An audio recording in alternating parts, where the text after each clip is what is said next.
Hi, my name is Dan Reed. I'm the Regional Policy Director for Greater Washington, and I am so excited to have you here today for our webinar, Checked Out: What Premium Grocery Stores Teach Us About the Devaluation of Black Communities.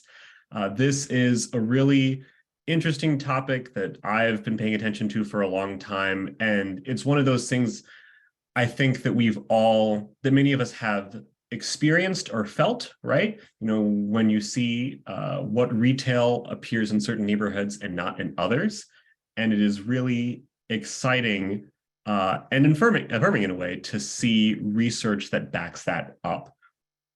So we have here today Dr. Andre Perry, who's a senior fellow at the Brookings Institution, who has done research about where high-end grocery stores locate, and Angie Rogers, Deputy Chief Administrative Officer for Economic Development for Prince George's County. And our format for today, we're going to take a couple of minutes. I'm going to ask each of our panelists to introduce themselves. Then Dr. Perry is going to give a presentation about his research. Then about 15 minutes of moderated discussion, during which time I encourage all attendees to go in that chat box and leave their own questions if they have any. Then we'll transition into Q&A, where we will have our panelists answer some of the questions you asked. And then around 5 minutes to 1, we're going to wrap up maybe with some concluding thoughts and let you know what you need to know before we close out. So yeah, I'm so excited to have you here today. We have 160 folks RSVP'd, which is really good for our webinars. And it shows that people are really excited about this issue, which is dope. All right. In case I haven't forgotten anything else. Okay. So I'm going to turn it to our panelists now. Ms. Rogers, I'd like you to introduce yourself first. We'll go to Dr. Perry, and then we'll transition to your slides. Great. Thank you, Dan, and the rest of the team at Greater Washington for inviting me to this panel. Really excited to be in conversation with Dr. Perry about this topic. So as you said, I am the Deputy CAO for Economic Development for Prince George's County, Maryland, right outside of Washington, D.C., and an area that is included in some of the research that Dr. Perry and his colleagues looked at. I, as head of the Economic Development Cluster in Prince George's, oversee about 10 agencies that are responsible for business development and corporate attraction, real estate development, parks, planning, you name it, everything that touches economic development. This issue of where grocers decide to locate is one that we spend a great amount of time thinking about how to structure our resources, how to structure our capacities to do this better for Prince George's County. The lack of premium grocery stores is certainly an issue for Prince George's County, but the lack of grocery stores in general has been an issue for us, particularly for our areas that are inside the Beltway. So when I look at some of those maps that Dr. Perry and his team assembled, and I look at the areas that are dark red on those maps, the areas that have a high concentration of Black households and are also lower income. That's a lot of our inside the Beltway areas in Prince George's County. We have 101 census tracts in Prince George's County, mostly inside the Beltway, that are low access, meaning at least 30% of the households don't live within a mile of a grocery store, or they are both low income and low access. We have a number of tools that I think we'll talk about during the question and answer in Prince George's County, both incentives that are direct incentives, indirect incentives that are focused on this. But I'll sort of wrap up my intro just with this because it's something that I try to remind myself on a daily basis as I do this work. The tools that we have are, at the end of the day, mostly working in the margins. When you think about the sort of systems that we have to interact with to do attraction, and those systems where, you know, um, thank goodness we're talking about this all the time now, the binding thread of those systems is racial bias. And so the, tools that I have, how do I make my tools work better in that system where the binding thread is something that really is designed to work against communities like ours, like Prince George's County. Is, the big question for us, because as economic development professionals, we don't get to leave the conversation there. We still have to do the attraction that we need to do. So I think this is where studies like Dr. Perry's comes into play, sort of uncovering this information so that we can try to start to change the systems that our incentives work in. So thank you so much for having me here today. Awesome. Thank you. Dr. Perry? Yes, thank you, Dan, and thank you, Angie. I'm Andre Perry, Senior Fellow at the Brookings Institution, and I lead a team called the Valuing Black Assets Initiative. And in the main, what we try to do is we try to calculate the value of assets in Black majority neighborhoods, places where the share of the Black population is 50% or higher. And in general, in plain terms, we try to calculate the Black tax. After controlling for different factors, we try to say, if this particular asset, this business, this home, was in a white neighborhood, how much more would it be valued? And a lot of folks know us from our work on housing devaluation, where we found that homes in Black neighborhoods are underpriced by 23%, or about $48,000 per home. Cumulatively, that's about $156 billion in lost equity in Black neighborhoods, and that represents a loss in businesses that would have that's the 156 billion is the equivalent of 4.4 million Black-owned businesses. It would have paid for more than 8 million four-year degrees. It would have replaced the pipes in Flint, Michigan 3,000 times over. Is double the annual economic burden of the opioid crisis. This is a big number. But the metaphor there is it's a real loss of equity, but there's a metaphor that homes in Black neighborhoods are much more valuable than they are priced, but so are other assets in Black neighborhoods, robbing us of opportunities to invest in Black neighborhoods. Now, and I say this all the time, nothing grows without investment, nothing. My favorite quote in the whole wide world, I use it all the time, so bear with me if you heard me say this before. It comes from one of my favorite philosophers, Thich Thich Nhat, who said, if you're growing a head of lettuce and it's not growing, you don't blame the lettuce. You look to see if it's getting sunlight. You look to see if it's getting rainwater. You look to see if the soil's enriched. You never blame the lettuce. But when things go wrong in Black neighborhoods, we blame the lettuce. So it's appropriate that I'm using that saying when we're talking about fresh food grocery stores, because if we want to see the kind of amenities, the kind of services in Black neighborhoods, we simply have to invest in them, because many Black communities are worthy of investment. So I'm going to actually transition, if that's okay, Dan, to my presentation. And so bear with me as I transition to my PowerPoint slide. Let's see. What the lack of premium grocery stores says about disinvestment in Black neighborhoods. Now, I want to give a special shout out to my colleagues, D.W. Rowlands and Amanda Donahoe, who really did the lion's share of this work. Again, I work with a wonderful team that works within this framework of devaluation, and that's what we did. But D.W. and Manon really did a great job of pulling this together. So I just want to make sure that they are acknowledged throughout this presentation.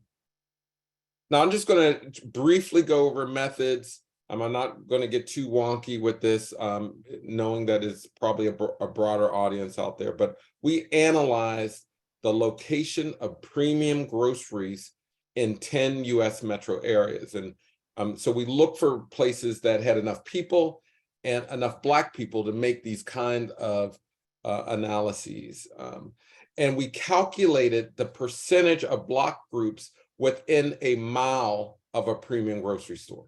So you have your block groups, and how within a mile are they close to a grocery store? And so that's what we examined. We did not look at rural areas, and we pulled data from USDA, SNAP, the SNAP program store locations, and we also pulled demographic data from the 2021 ACS American Community Survey database. I just want to go through some definitions. What we're calling a premium grocery store, and the natural, organic, and specialty food retailers. They generally cater to higher income markets. You know them by the names of Whole Foods, Trader Joe's, Mom's Organic locally, and yes, Organic. You probably see those names. We also included Harris Teeter. Now, this is generally a mid-market grocer in its home of North Carolina, but in the DC, it caters to the same markets as your premium grocers. And we also looked at the prevalence of dollar stores. These are, you know them by the names of Dollar General, Dollar Tree, and Family Dollar. So we also look at the prevalence of them. Where are they census block located within 1 mile of those stores? And in general, these are the main findings, but we'll go into depth a little bit very soon. Premium grocery stores are less likely to be located in Black majority neighborhoods. A lot of people know this anecdotally, but it looks that the empirical evidence bears this out.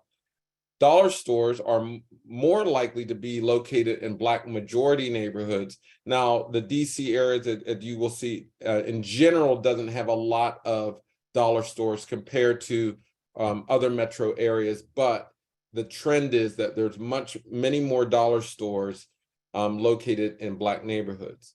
And finally, the main finding is community investment patterns are influenced by race as well as wealth. We see people willing to invest by putting premium grocery stores in generally white, wealthy areas. Now, I don't want to confuse people by this, but this is a figure, a chart of the share difference of premium grocery stores between Black majority neighborhoods and non-Black neighborhoods. So what you have to pay attention on this chart, of course, these are the cities that we're examining, and this is whether or not you see more stores, the likelihood, if you will, in non-Black neighborhoods versus Black neighborhoods on the other side. And what you see in general, that in every quartile, for the most part, in the cities that we studied, it's much more likely that you'll see a premium grocery store in a non-Black neighborhood compared to a Black neighborhood. In fact, 7 out of 10 metro areas, no Black majority block group in the top quartile for household income were located within 1 mile of a premium grocery store. Now, Washington, D.C. is an outlier.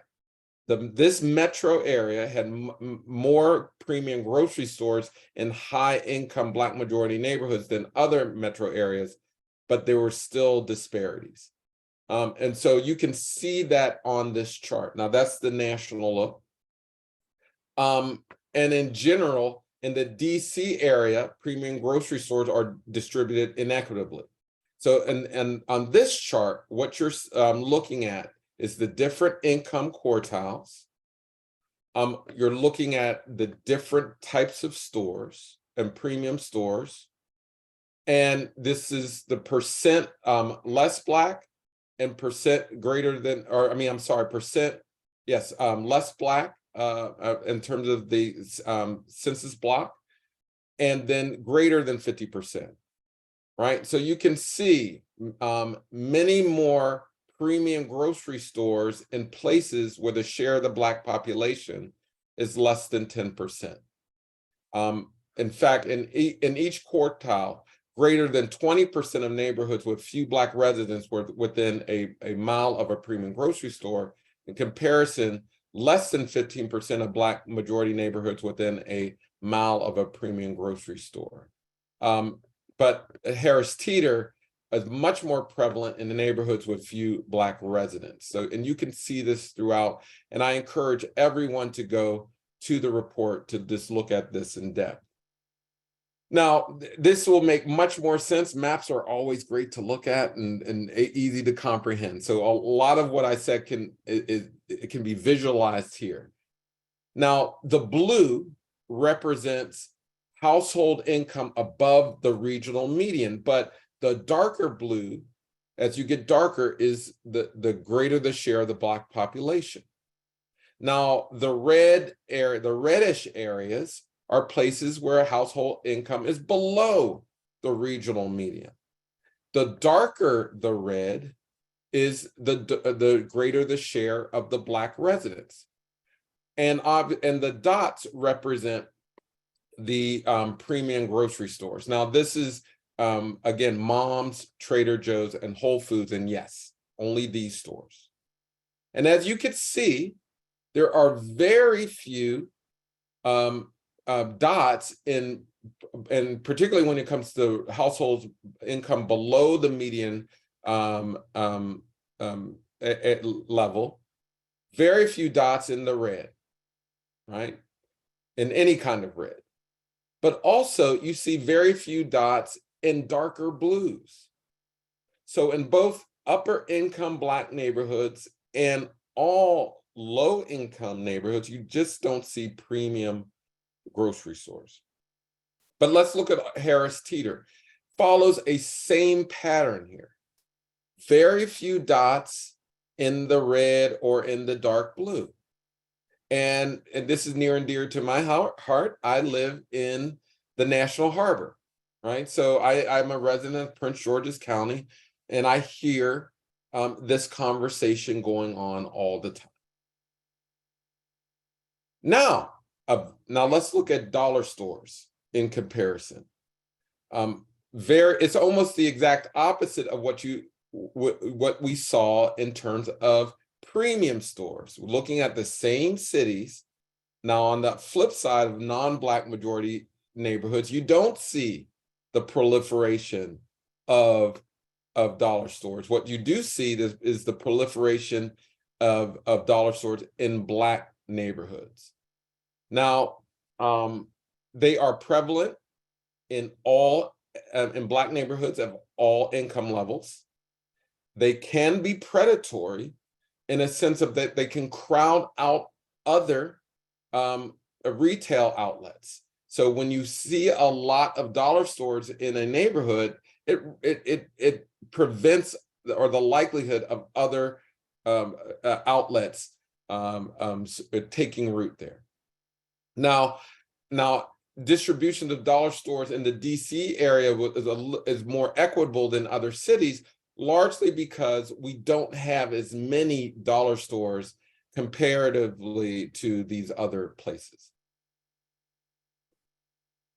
Now, again, here's some findings around the dollar store analysis. Nationally, dollar stores are more common in Black majority neighborhoods. As I mentioned, they can be predatory by crowding out other grocers. 6 of the 10 metro areas studied, the majority of the top income quartile Black majority neighborhoods were within a mile of a dollar store. So, we don't typically see this when we're talking about white upper income neighborhoods. You don't see dollar stores nearby. And high income neighborhoods of any race in DC have few dollar stores. And again, that's largely because we have fewer dollar stores in the region in general. Now, I'm going to end there. I just wanted to give a snapshot of the report.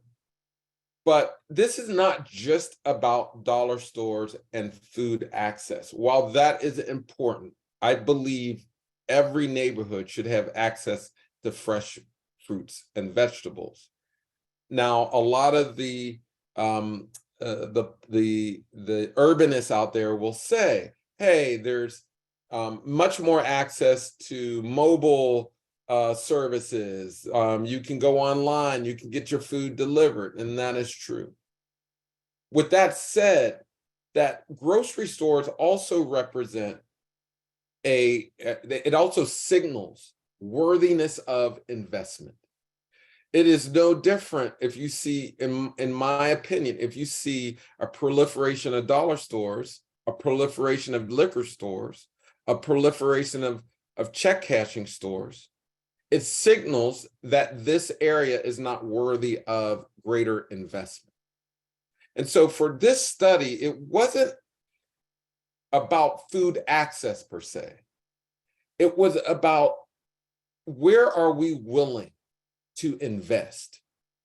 Where are we willing, and more importantly, how do we see the worthiness of Black residents for greater investment? So I'm going to close there, and I'm looking forward to your questions moving forward.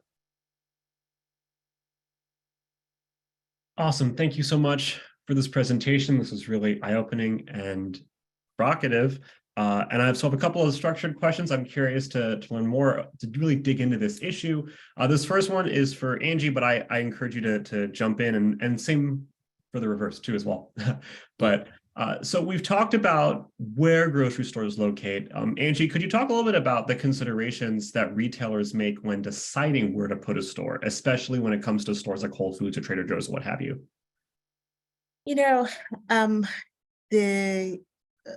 Most of our conversations indicate that these stores are, looking to go to places that have, what we call an established sense of place. And certainly, our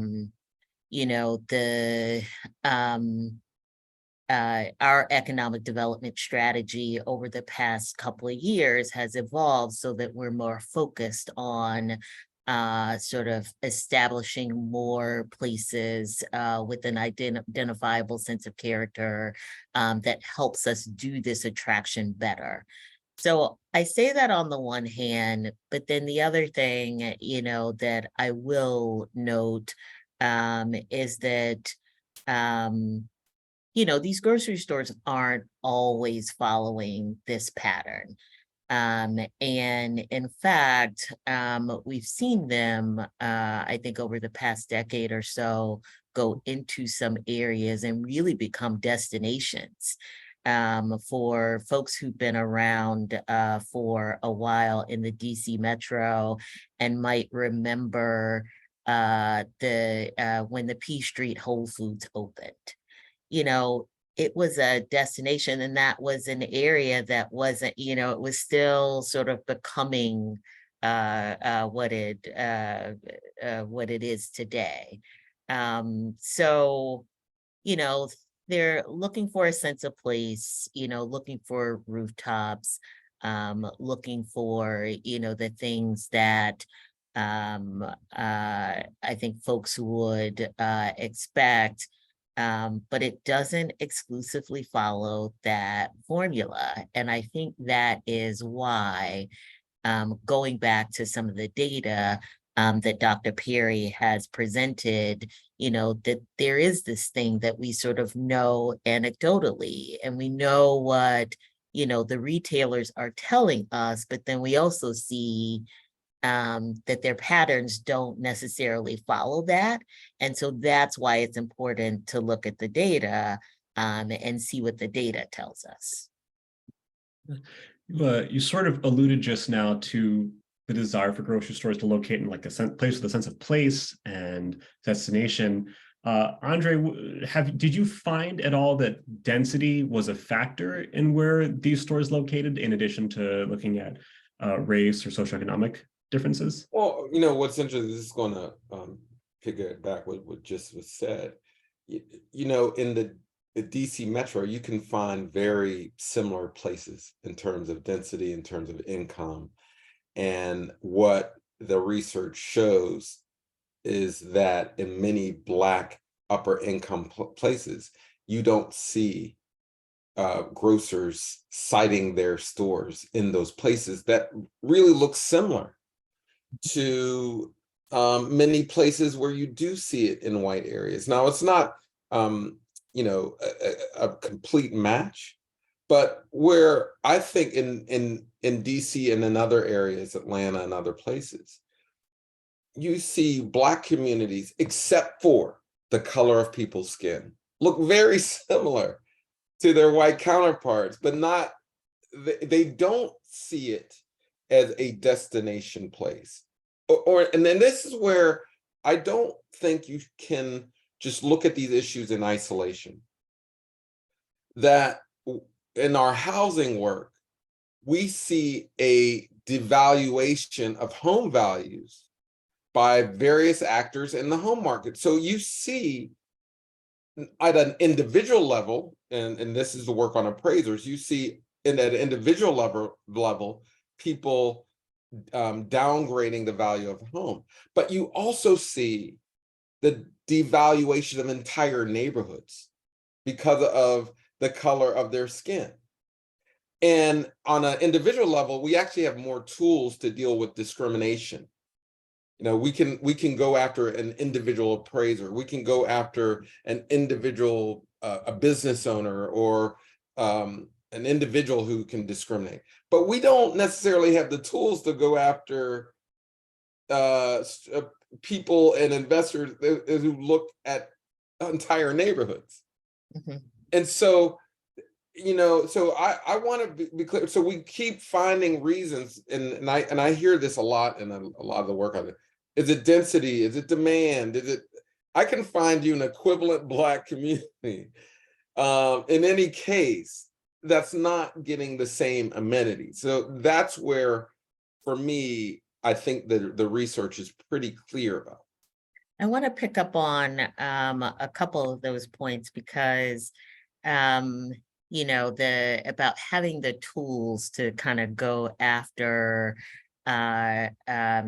industry that is choosing to locate, not choosing to locate in a certain place.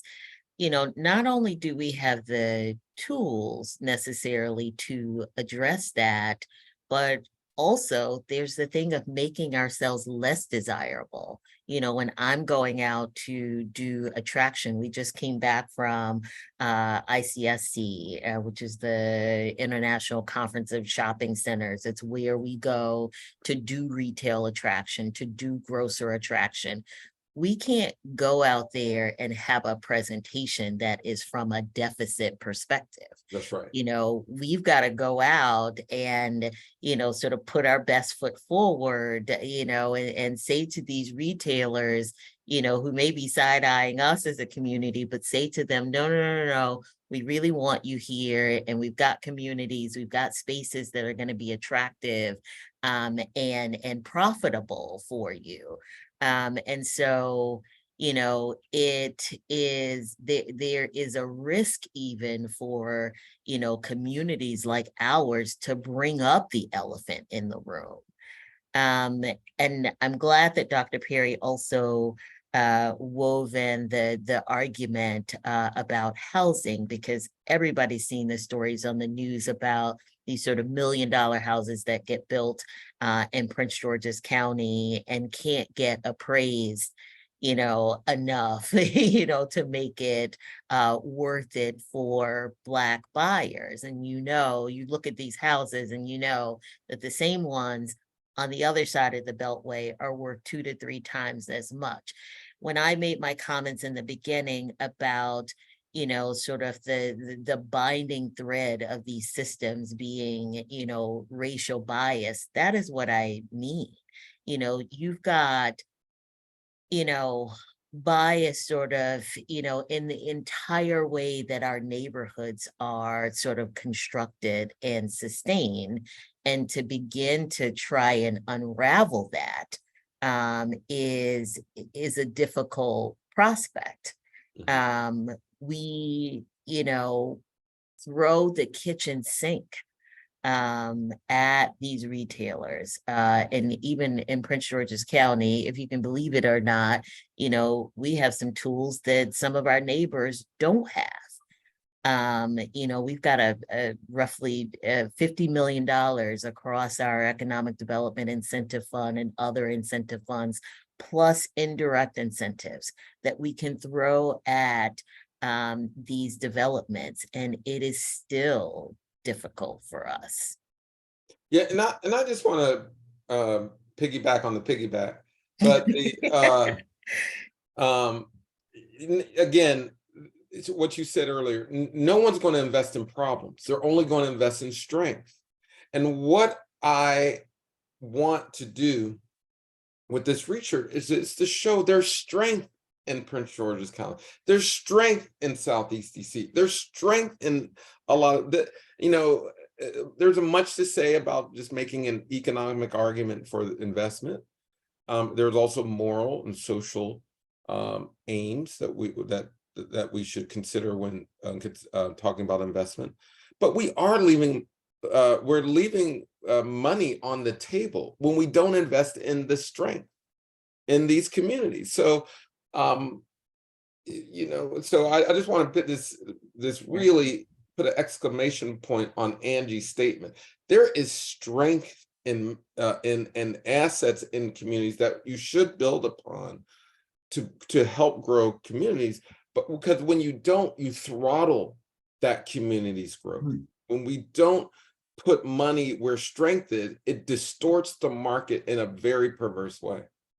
And Dan, I know you want to probably get to some other questions, but I do want to make this point about the strength of a place like Prince George's. And I think the study specifically also called out Charles County.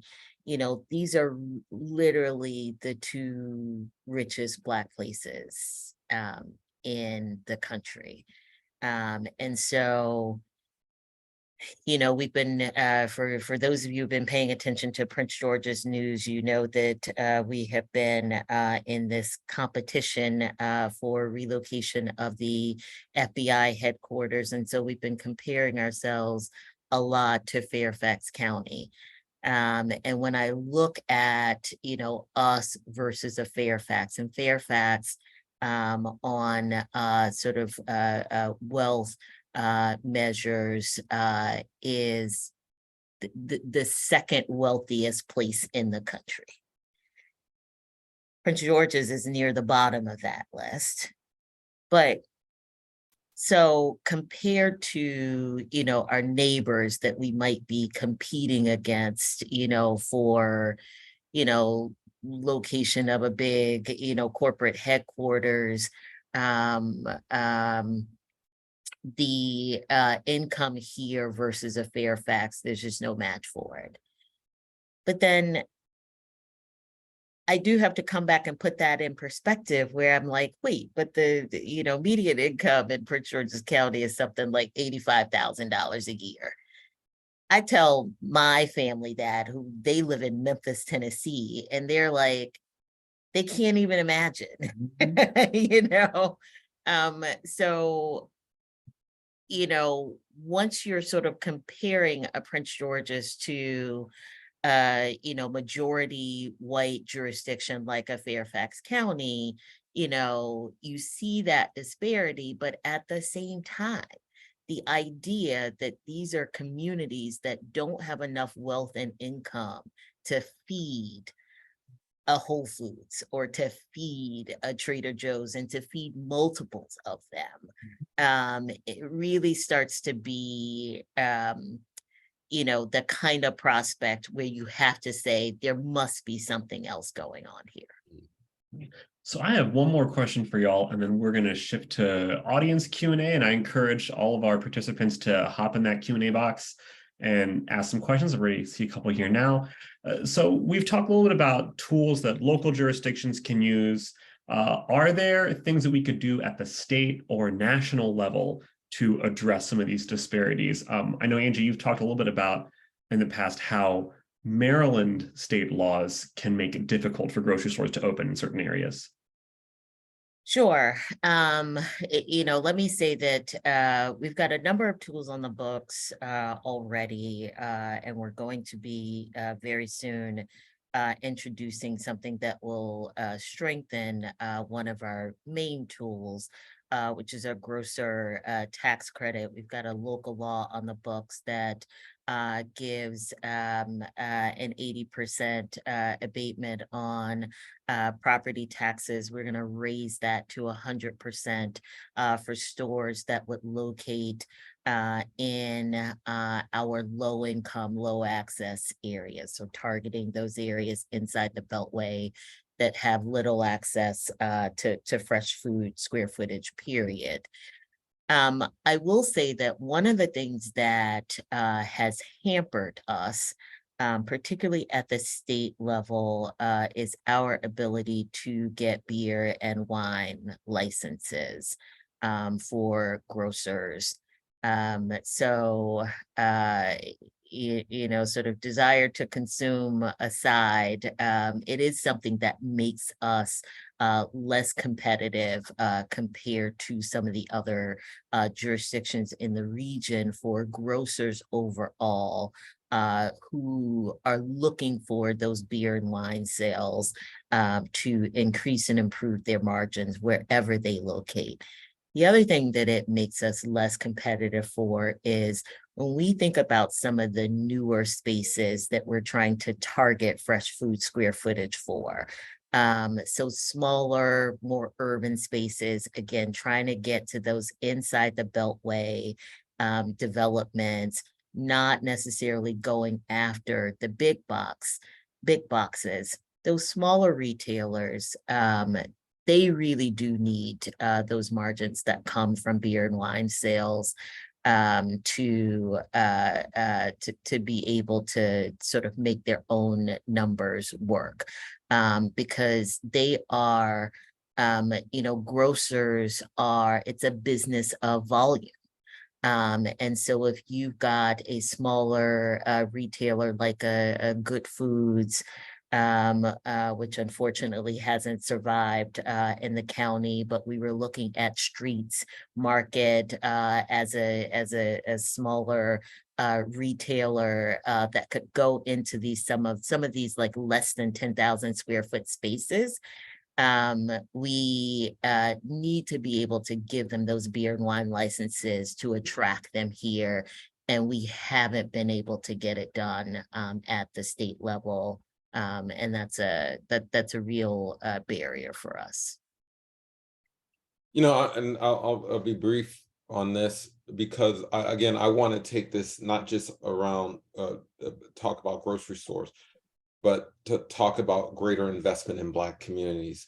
The proliferation of dollar stores in Black communities represent, in my opinion, a loss in opportunity for growth in a Black entrepreneur. When we don't invest in home ownership, when we don't invest in business and entrepreneurship in Black community, you're throttling the ability to create the next Whole Foods, then the next Trader Joe's that happens to be Black owned. And so for me, I don't want to lose sight that this is about how federal and state resources, particularly recovery dollars, can be deployed in ways to help local communities develop. And so we do need to keep our eye on the recovery dollars, the years that are remaining on those. How are we deploying them in ways that can make Angie's job a lot easier? So I'm going to leave it there, because this for me represents a larger issue of community investment. Awesome, thank you. So we've got a bunch of questions in the box here. I encourage folks to add additional questions. Here's one.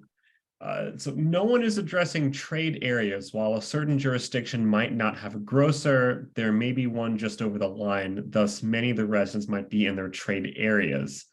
Could you talk about that? Like, I guess another way to put it is this a problem when there is still a grocery store nearby?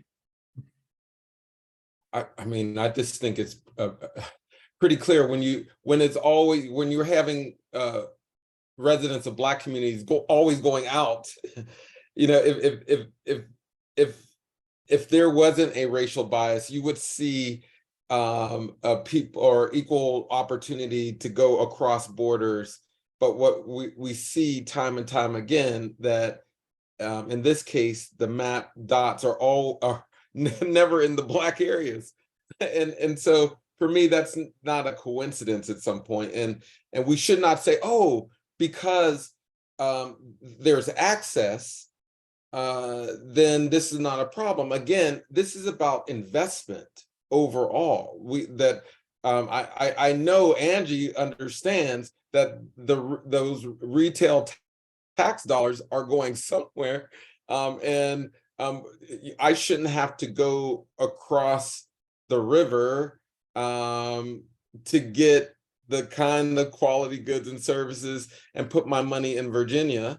I should go right up the street and put it in Maryland and in Prince George's County. So it always can't be one way. That's the issue. And I'll just add that to the poster's question, it is still an issue even when you cross trade areas. And so I will use, for example, our Blue Line corridor, where we've got a major initiative surrounding that. You know, when that Safeway closed on Central Avenue, you know, it left that community without a store. And I know that those neighbors in that neighborhood were looking anxiously at Capitol Gateway, which is on the DC side, to see if they were really going to get that Walmart there. And then when Walmart pulled out, if something else was going to come into that space. And so I think for a lot of the areas that we're talking about in Prince George's County, our low income, low access areas, it goes beyond even trade boundaries. Like, these are neighborhoods that are, even if they cross the line, they're still not getting to fresh food. And one more thing, it's not just grocery stores we're talking about. Let's talk about banks. Where are banks going? You know, there are other hospitals. You know, like there are other institutions that are saying, oh, just go across that line, or just go over there. No, and we even, to a certain extent, we treat quality schools that way. So it's, you know, there's clearly something going on there that we need to address. Right.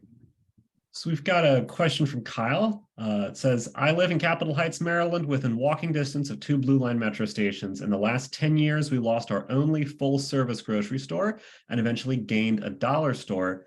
Hearing that dollar stores actually deter grocers from moving into communities, what type of investments can be leveraged to encourage grocery stores and other type of community development? I think we've touched on the second part of that question. Yeah. About the first part. What do dollar stores do to push other grocery stores out? Or do they? Dr. Perry, I can let you, because I think you've got some good information in your study that was even informative to me about how detrimental dollar stores can be on so many levels. You know, one, I just want, because they provide a lesser amount of fresh foods and vegetables. Actually, they sell smaller amounts in general, but more importantly, it's just harder. Already it's tough to start any kind of grocery store in a neighborhood, but when you have a competitor in these areas, it's just harder for someone to start a grocery, or to cite a new store in those places. But this is where I just, it's also a signaling to a lot of these other organizations, the other corporations, about what belongs in this place. So other retailers look at a dollar store and say, oh, why would I put my quality business in near a dollar store? So it's not just a crowding out. I mean, while that's important, it's also a signaling to the other businesses that Angie's trying to attract. Yeah, if you can imagine what Dr. Perry is saying is exactly true. And we, sit across from retailers all day, every day, and they have their own identities. They are trying to, rally around and sort of see where they fit in. And they want to go into places that are consistent with their identity. Now, there's probably all kinds of problems with that, right? And we've been talking about the need to kind of deconstruct some of that, but it is true. So a high-end grocer, when they're looking at where to locate, they are looking at all of these different factors about, and I think someone mentioned it in the chat, income and education, sort of all of these different factors. But they're also considering what is their identity as a retailer and where and who do they fit in. It's the reason why, often when we are negotiating or communicating with retailers, we're actually communicating with their brokers, and their brokers are representing groups of retailers who they think fit the same identity. And they are looking to sort of group into a place. And so it's a complicated set of factors on their side. And then a complicated set of factors for what we have to offer as a jurisdiction. I'll just say quickly to Kyle's question, and Kyle has been very active in a very positive way in our Blue Line Corridor work. That part of us focusing on the Blue Line as a place and trying to bring some different types of investments to that corridor is for the purpose of sending a signal to the market of what we want them to bring into those places that have been neglected. And for those who, I know there's a lot out there in your community that understand the concept of transit-oriented development, where you essentially build around these transportation hubs. These should be easy sells for businesses and other organizations. And I really do mean this, what I'm about to say. If many of the locations had predominantly white audiences, we would not be having this conversation in Prince George's County. There are so many strong assets in and around Black areas in the. Oh, looks like it froze there. Yeah. Oh, But no. we get what he was trying to say. Yeah. Right. Yes. While we're waiting, actually, here's a question that is directly for you, Angie. Someone asked if you could talk a little bit about the negotiations to get Trader Joe's in College Park and what they were looking for / what attracted them to that community versus, say, Bowie or other places. Right. So there we are. Sorry, you froze and we moved on to another question. The Trader Joe's location is one where I will say we threw a lot of tools at that. It was part of a larger mixed use development that we were looking to support. And you'll notice with our economic development strategy now, and I think this is kind of picking up on the point where Dr. Perry froze, that, these transit-oriented development areas inside the Beltway, with good transit, et cetera. These are, where our capacities and our resources are focused now, because we do think that's our best opportunity to attract some of the amenities that we haven't enjoyed in the past. For that Trader Joe's, we were able to give them a pilot, which actually supported the building of the development's parking garage. But we know that they use that to take some of the cost, off of a retailer like Trader Joe's to be able to attract them to come in.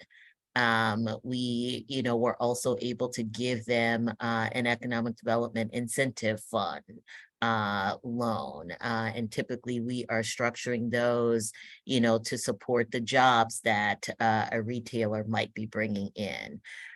Why, not in a buoy, or not in maybe areas like further south in the county? I will say, and these are all arguments that we should continue to test, that the feedback that we get is that these are different and difficult prospects. Like, once you don't have the density, once you don't have the foot traffic, once you sort of take it out of that, sort of inside the Beltway loop. And so therefore, then, the retailers are looking at what do you need to layer onto this in order to make it more profitable, for me to go to a buoy or to go to somewhere in South County where I'm not going to have the same level of density, or I'm not going to have the same level of foot traffic. And that's where we get back to my conversation about beer and wine.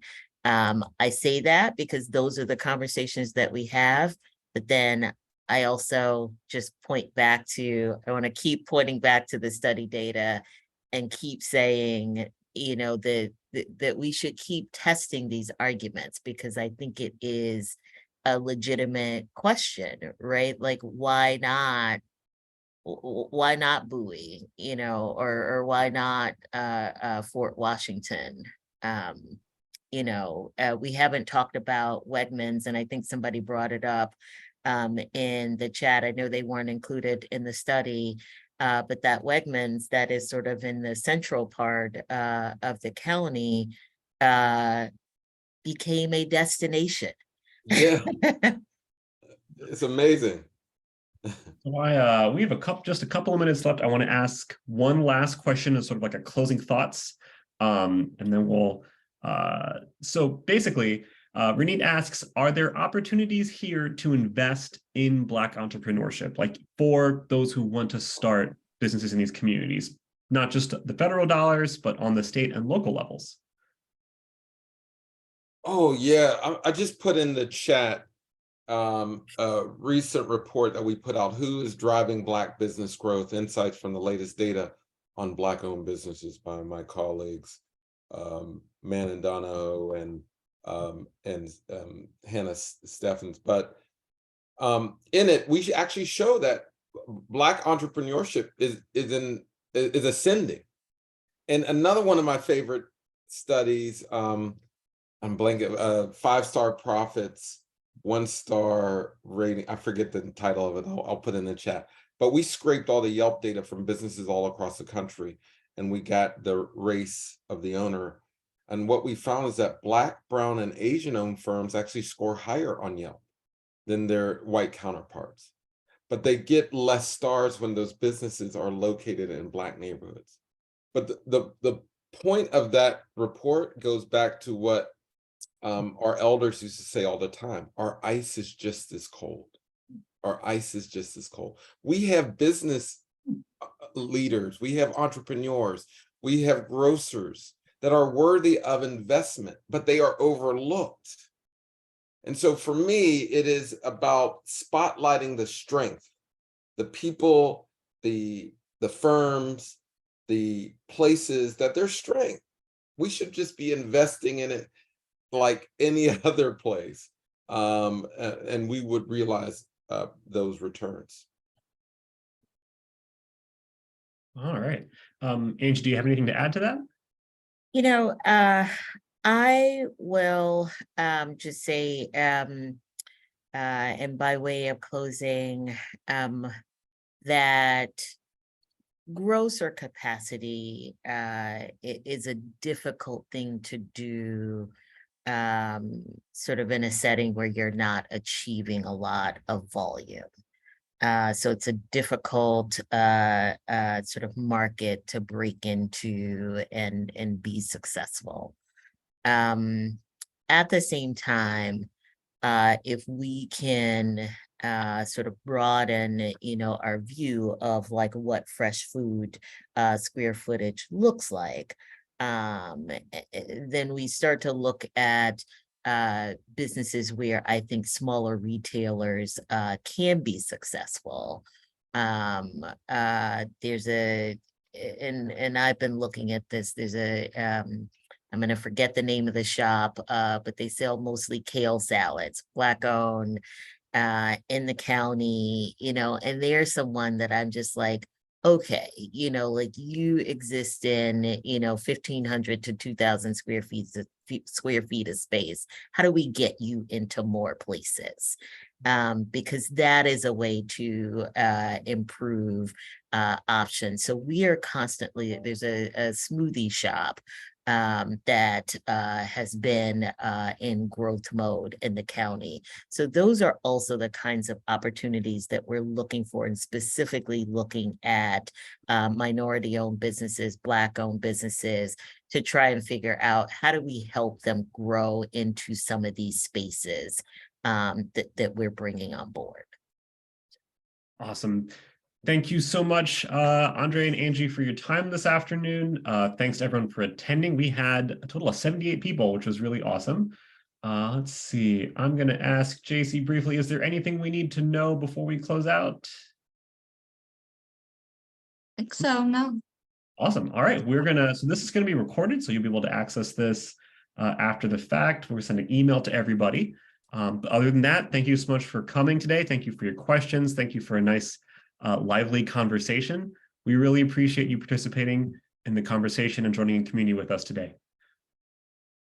Thank you. Bye-bye. Thanks, everyone.